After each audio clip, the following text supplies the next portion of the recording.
बदलणं म्हणजे.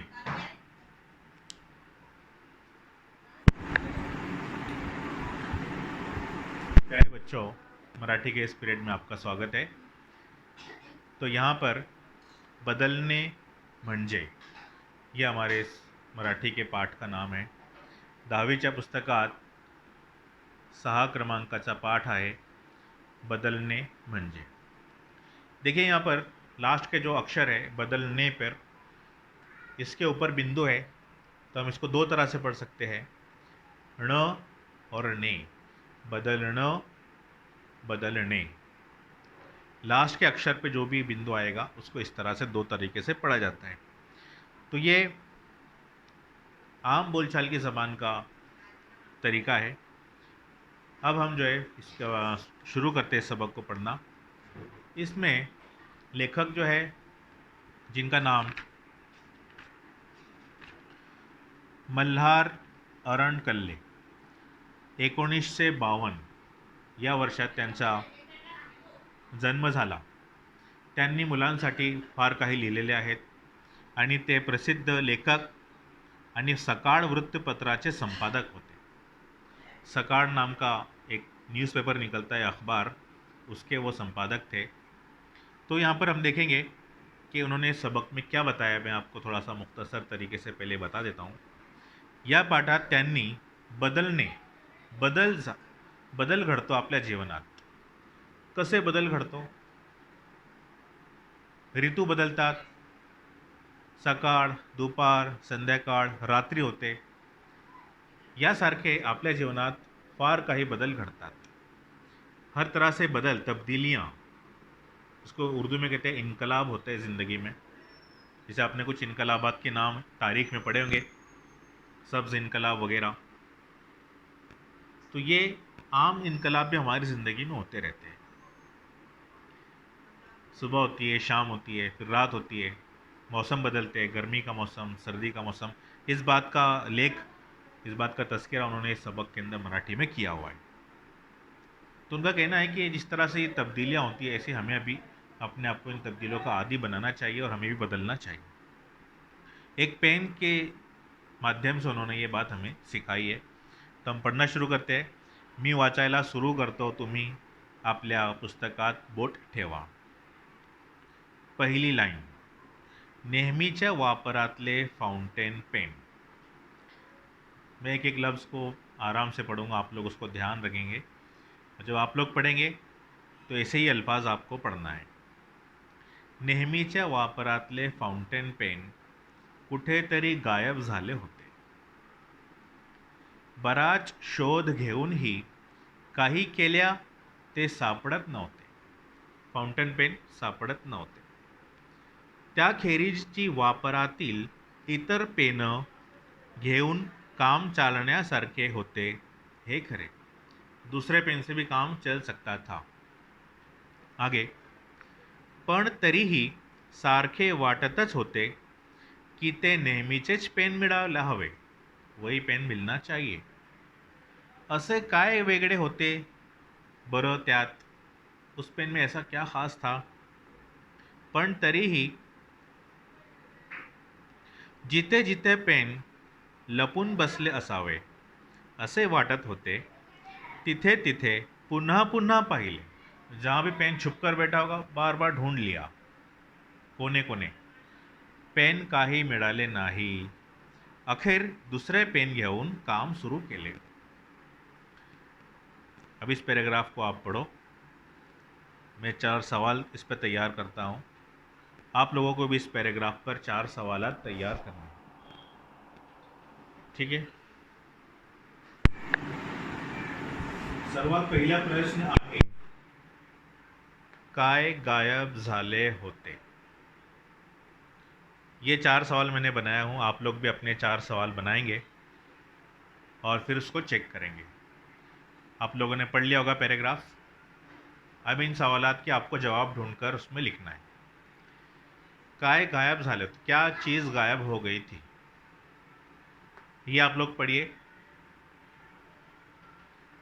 हाँ, सारखे कसे वाटत होते, मुसन्निफ को कैसा लग रहा था। लेखकाने पेनचा शोध कुठे कुठे घेतला. उसकी तलाश कहाँ कहाँ की, पेन की. दूसरे काम कौन शुरू केले, दूसरा काम किसने शुरू किया. सवाल पर ध्यान देंगे. अब इनके जवाबात आपको ढूंढकर लिखना है. मैं फिर भी बोल देता हूँ. पेन गायब, फाउंटेन पेन गायब झाले होते. सारखे असे वाटत होते की तेच फाउंटेन पेन मिळायला हवे. लेखकाने पेनचा शोध जिथे जिथे पेन लपलेला असेल तिथे तिथे घेतला. दूसरे काम लेखकाने शुरू केले. यहाँ पर देखिए इन सवालात में काय, कसे, कुठे कुठे, कौन, ये सवालिया अल्फाज हैं. प्रश्नार्थ शब्द, इनसे ही सवाल बनता है. जहाँ जिनमें ये लफ्ज़ आएगा वहीं पर क्वेश्चन मार्क लगेगा. तो ऐसे ही आप लोगों को सवाल बनाना है जिसमें काय, कसे, कुठे, कौन, केव्हा, कधी, इस तरह के सवालात आएंगे. ये आपको लिखाया हुआ है, अपने पास मौजूद है. इससे मिलाकर सवालात बनाएंगे और इसके जवाब लिखकर मुझे भेज सेंड करेंगे. तो प्यारे बच्चों, आपने 4 सवालात उस पैराग्राफ पे बना लिए होंगे. अब बदलने म्हणजे इस सबक का हम दूसरे पैराग्राफ से यहाँ पर शुरू करेंगे. देखिए यहाँ पर, हे पेन काहीसे वजनदार आहे. वजनदार यानी वज़न वाली.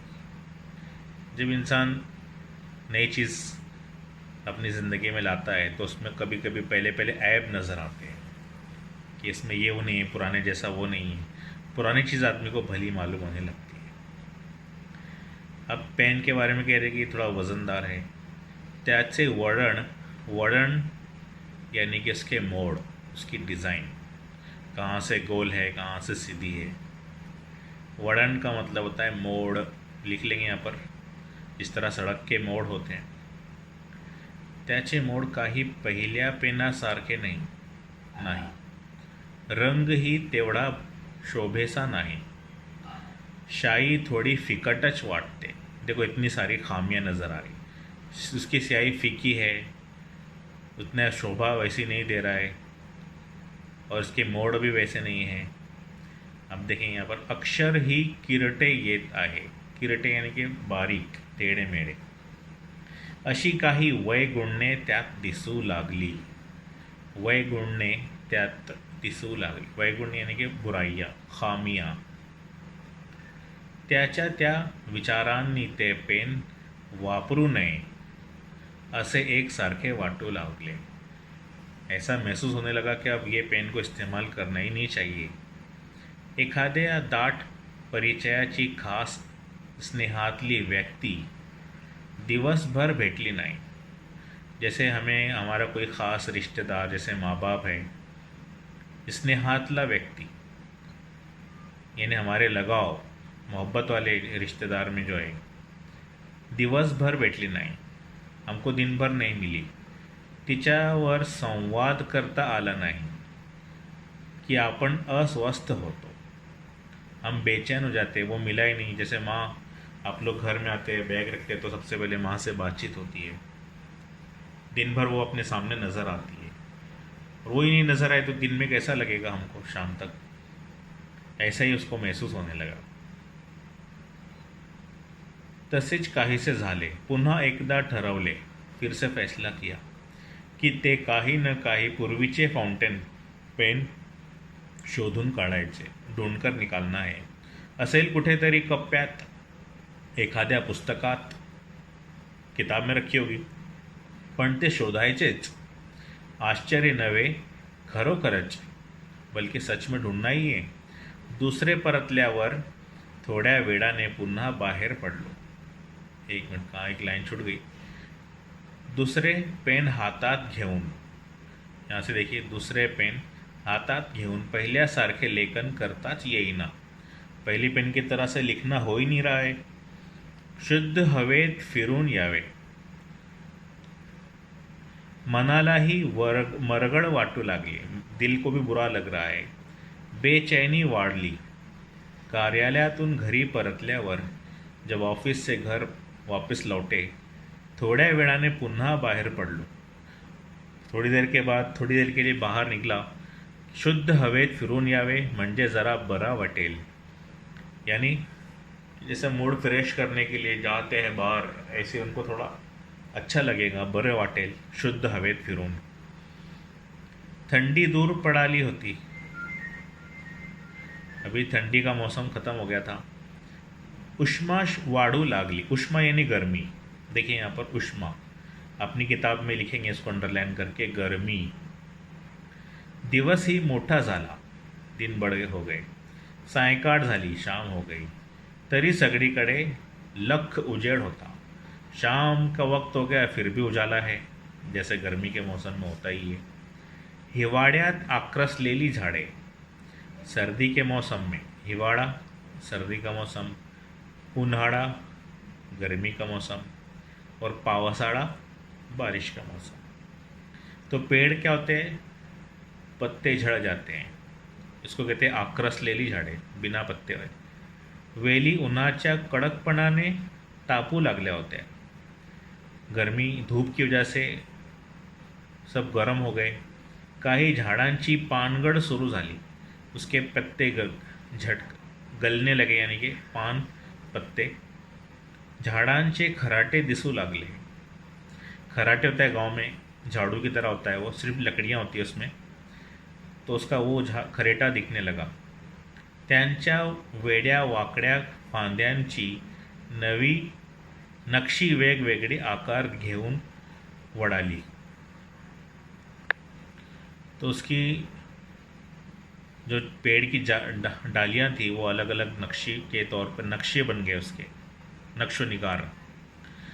वाऱ्याच्या फेऱ्याबरोबर धूळ पाचोड़ा. वाऱ्या मतलब तेज़ हवा के झोंकों से, फेऱ्या झोंके, भिरभिरत होता, धूल उड़ रही थी. दुपारचा उकाड़ा कमी झाला होता. उकाड़ा यानी गर्मी. दोपहर की गर्मी कम हो गई थी शाम के वक्त में. सुखद फिरू लागले होते. काही दिवसांपूर्वीच हिवाळा कुठल्याचे कुठेच गायब झाला होता. हिवाड़ा है, मैंने अभी आपको बताया, सर्दी का मौसम. जैसे मार्च अप्रैल का महीना होता है, सर्दी ख़त्म होती है, गर्मी शुरू होती है. उस ज़माने की बात कर रहा है लेखक कि देखो सर्दी का मौसम कभी ख़त्म हो गया, गर्मी आ गई, पेड़ों से जब झाड़ के पत्ते झड़ गए और सारा मौसम फिर से बदलने लगा. सर्दी के मौसम में शाम होते ही अंधेरा हो जाता था, और गर्मी का मौसम आ गया तो अंधेरा जल्दी नहीं होता है, दिन बड़े हो जाते हैं. केवढा मोठा बदल, कितना बड़ा बदल है ये, तब्दीली है. पण सारे कसे आगगाडीने रूळ बदलावा तसे सहजपणाने घडू आलेले. आगगाड़ी, ट्रेन को कहते हैं, रेल को.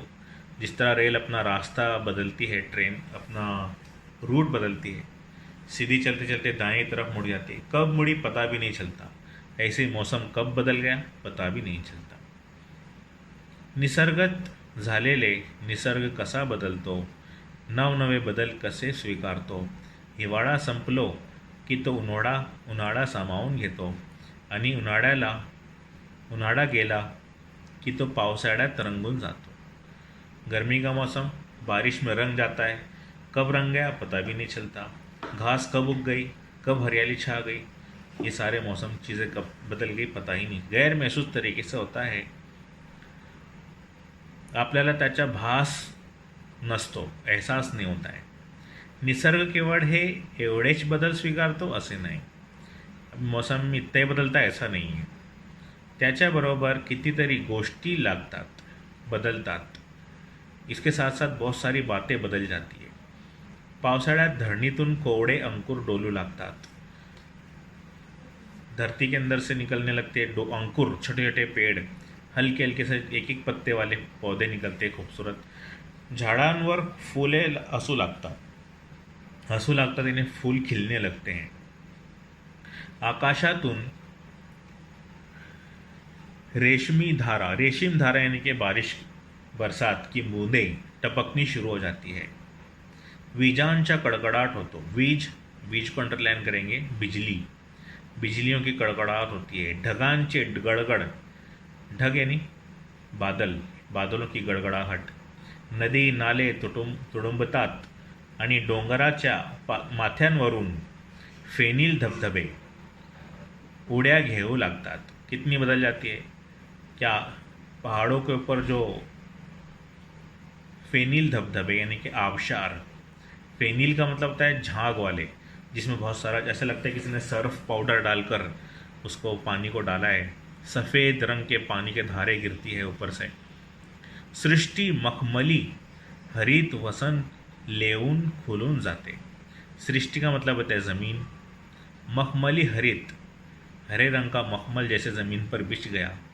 उन्हाळा हे सारे पिऊन टाकतो, लेकिन गर्मी में गर्मी का मौसम में सब खा जाता है. यापेक्षा वेगळाच बदल पृथ्वी तलावर घडून येतो. पावसाळ्यात अतिवृष्टीने कुठे पुराचे थैमान होते.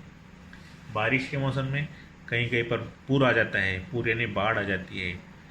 तसे उन्हाळ्यातली शिरशिरी ही वेगळा अनुभव देते.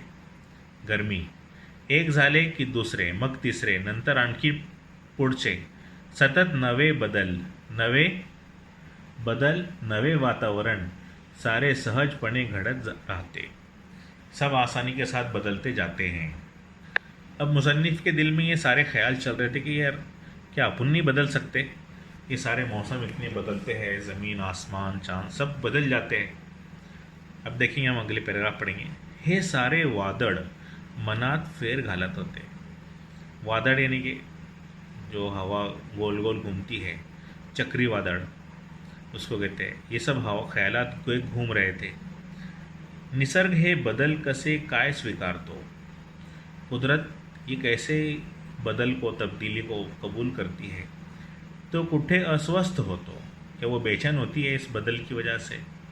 ये गर्मी अच्छी थी, ये सर्दी कहाँ से आ गई, बारिश कहाँ से आ गई? क्या ऐसा भी निसर्ग के साथ होता है जैसा मेरे साथ पेन का मामला हुआ? तो हे बदल सामावून घ्यायला कुठे विरोध करतो. जब तब्दीली आती है तो क्या उसका मुखालिफत करता है? विरोध यानी मुखालिफत. आलेला बदल स्वीकारला असे तर निसर्गात सतत होत असते. नेहमीच्या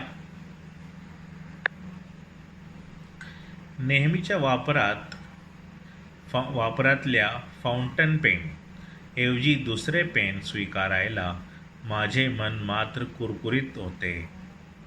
फाउंटेन पेन की जगह दूसरे पेन को कबूल कर नहीं रहा था मेरा दिल.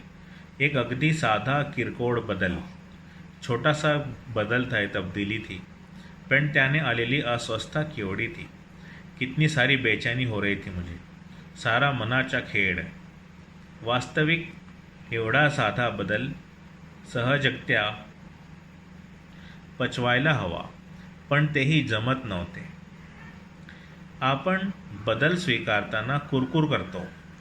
जब हमारे अंदर कोई तब्दीली आती है तो हम बड़बड़ाते हैं, उस पर गुस्सा होते हैं.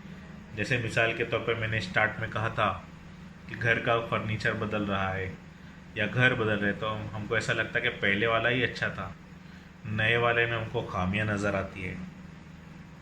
बदलांवर टीका करतो, उनका पर हम टीका करते हैं, उसके ऊपर यानी नुक्स निकालते हैं. नकोच नहीं चाहिए अशी आग्रही भूमिका घेतो. ऐसा हम ज़ोरदार अपना रोल अदा करते हैं. बदलात काही स्वागतार्ह आहे की नाही तेही तपासून पाहत नाही. वो भी हम देखते नहीं है, चेक करके. तपासना यानी चेक करना. क्या इसके अंदर कुछ नया जो चीज़ आई है उसमें कुछ अच्छा भी होगा, अगर कोई खामी नज़र आ रही है तो. बदल म्हटले की विरोध असे आपले वर्तन झाले. हमारा तो एक मिजाज बन गया है कि बदल यानी विरोध, उसका मुखालिफत ही करना है. एखादी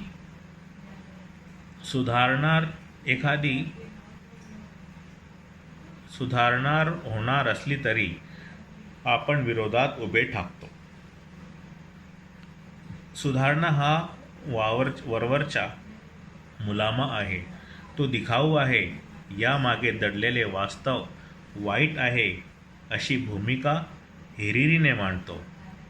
यानी हम समझते हैं कि जो अच्छा इसके अंदर कोई अच्छाई है वो सिर्फ दिखावा है, लेकिन अंदर से तो सब ऐसा ही है। ये हमारा सोच जो है वो गलत है। विजय साजरा करतो अशामुळे बदल दूर जातो, यानी हमको पुराना ही अच्छा लगता है। इतके उन्हाळे पावसाळे अनुभवत आपण चढत राहतो, नवनवे अनुभव पचवत जीवनक्रम करत राहतो। हम कितने सारी ज़िंदगी की तब्दीलियों को बर्दाश्त कर लेते हैं और नए अनुभव यानी तजुर्बात को अपने जीवन क्रम का हिस्सा बना लेते हैं। पण आजूबाजूच्या, यहाँ देखेंगे, उंगली रखेंगे आप लोग, निसर्गाच्या पासून एवढेही शिकू शकत नाही कि हम निसर्ग से इतना भी नहीं सीख सकते, नाही आपण बदल सहजासहजी स्वीकारतच नाही। सक्ती केली तरच आपण बदलांना मान्यता देतो। सक्ती की जाती है तभी हम उसको कबूल करते हैं। आपण बदलत नाही म्हणून आक्रसलेले दुर्मुखलेले राहतो। इसलिए हम खुद सुखड़े हुए और सूखे हुए रहते हैं और गुस्से में रहते। इसका मतलब ये कि बदलणे हा निसर्गाचा स्वाविभाव आहे। इन उसका एक मिजाज है कुदरत का कि वो बदलती ही रहती है, इसलिए हमको सीख मिलती है कि हमने भी बदलना चाहिए। तो त्याचा स्वभाव आहे। आपण वर्तनातला बदल खपवून घेऊ शकत नाही। वर्तन यानी हमारा बोलचाल, रहन सहन, बर्ताव। तिथे स्वभाव बदलण्याची गोष्ट दूरच ठेवली पाहिजे। मी असा आहे असे सांगण्यातच आपल्याला धन्य वाटतं। मैं को नहीं चलता हूँ, मैं ऐसा ही हूँ, ये हम कह देते हैं आसानी के साथ और हमको ये अच्छा लगता है, लेकिन लेखक कह रहा है कि ऐसा नहीं होना चाहिए। अपन त्याचा अभिमान बागड़तो, हम उसके ऊपर घमंड करने लगते हैं कि नहीं नहीं मैं वैसा नहीं हूँ, हमको वैसा नहीं चलता है, हमारी आदत है, हमारी ख़ानदानी परंपरा हम ऐसा करते हैं। कोई भी चीज़ के बारे में होता ही है। बदलने म्हणजे फूलने, बहरने। अब देखिए इसका सही मीनिंग बता रहा है। इसका मतलब है फूलना, तरक्की करना, बहरने, अपने आप को संवारना। कात टाकने नहीं, कात टाकने ये एक मुहावरा है, वाक प्रचार है। इस वाक प्रचार का मतलब ये है कि अपनी पुरानी आदतों को छोड़ना, और इसका लफ्ज़ी मायने होता है कात, यानी कि सांप अपनी जो पुरानी झिल्ली को उतारता है, चमड़ी को, जिल्द को, उसको कहते हैं कात, उसको उतार कर फेंकना। जुने सोडून नवे होणे, जुनापण निकाल कर नया होना। झाडावर कोवडी पालवी येते, पाने वाळू लागतात, पानान आड कड्या हंसू लागतात। जैसे पेड़ के ऊपर नए पत्ते आते हैं, फिर नए फूल आते हैं। पेड़ ये नहीं कहता कि हमको वही पुराने फूल रहने दो, गिरने मत दो। त्यांची फुले होतात, झाडावर सुगंधाचा, सौंदर्याचा उत्सव बहरतो। पुराने निकलने से धूल मिट्टी वाले हट जाते और साफ सुथरे नए तरोताज़ा हरियाली उस पर छा जाती है। फुलांतून फळे फुडे गळून जाणे, फिर फूलों से फल निकल आते हैं। पुन्हा पालवी, कड्या, फुले, फळे, बदल एक सारखा बदल। फिर 6-7-8 महीने हो गए कि फिर वो बदल हो जाता है, फल निकल जाते हैं, फिर पत्ते गिर जाते हैं, फिर नए पत्ते, ये सब चक्कर चलता रहता है। बदलणे म्हणजे दुसऱ्याच्या भावनांशी समरस होणे। देखो ये इसका सबक का निचोड़ है ये जुमला। बदलने म्हणजे दूसऱ्याच्या भावनांशी समरस होणे, दूसरों की भावनाओं में समा जाना, दूसरों की भावना जैसी है वैसी अपनी कर लेना, दुसऱ्याला समजून घेणे। आपने बदलायला हट्टाने नकार देतो। आपण क्या करते हैं, हट्ट यानी कि जिद करते कि नहीं हम नहीं बदलेंगे, आणि आयुष्यात विसंवाद ओढवून घेतो और हमारे अंदर से ज़िंदगी फीकापन हम खुद ही बुला लेते हैं। बदलेलो नाही तर दुसऱ्या कोणाशी सूर जोड़नारच नहीं। बदलेंगे तो फिर किसी से हम मिल भी नहीं सकेंगे, सबसे हमारा झगड़ा ही रहेगा।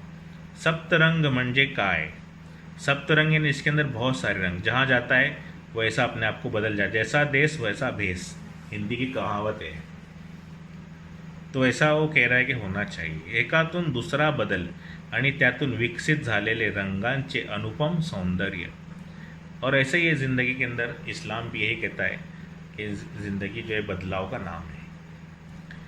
सख्त सुर, लेकिन एक चीज़ नहीं बदलनी चाहिए कि अल्लाह ताला पर हमारा जो भरोसा है वो नहीं बदलना चाहिए। बस सप्त सुर म्हणजे तरी काय। देखिए सप्त रंग यानी रंग बदलते रहना, सप्त सुर अपनी आवाज़ को बदलते रहना। ये सवाल पूछ रहा है कि इसका मतलब क्या। एकापेक्षा वेगळा सूर, एकशे अलावा दुसरा, त्या सुरावटींच्या सरमिसळीतून उमलेले संगीत।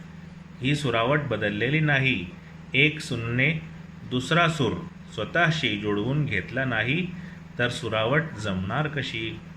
म्यूज़िक कैसे बनेगी, संगीत कैसे बनेगा जब हम एक सुर को दूसरे सुर से जोड़ेंगे नहीं, और दूसरे सुर से जोड़ने के लिए पहले सुर को थोड़ा सा बदलना पड़ता है, ये कहना चाहता है। बदल आहे म्हणून तर एकमेकांचे महत्त्व आहे।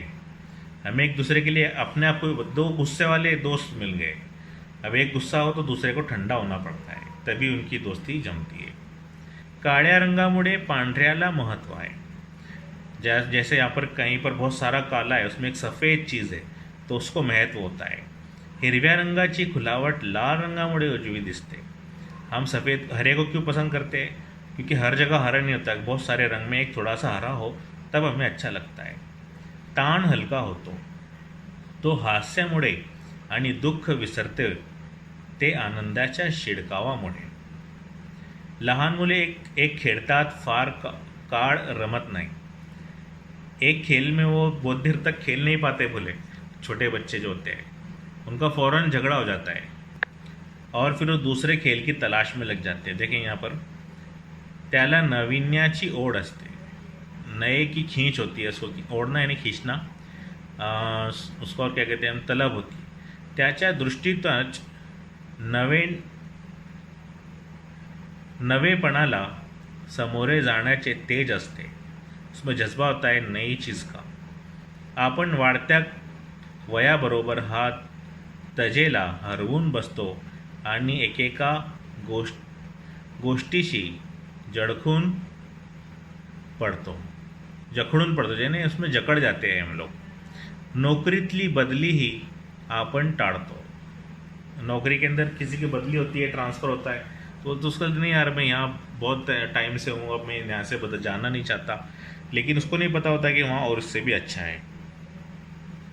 बदलीच्या गावाला जाणे, जहाँ बदली हुई वहाँ, तिथला निसर्ग माणसे न्याहाळणे, त्या प्रदेशाशी एक रूप होण्यातला आनंद घेणे, त्याला आपल्या लेखी काही महत्त्व नसते। अपने पास के कोई अहमियत नहीं होती ये सारी चीज़ों की। आपल्याला बदलायचे नसते म्हणूनच आपण बदली टाळतो। बदलाकडे पाहण्याची दृष्टी बदलण्यापासूनच आपण बदलांना स्वीकारण्याचा अभ्यास सुरू करू। डावे उजवे जरूर तपासा, पण बदलणारच नाही अशी एकांगी भूमिका घेऊ नका।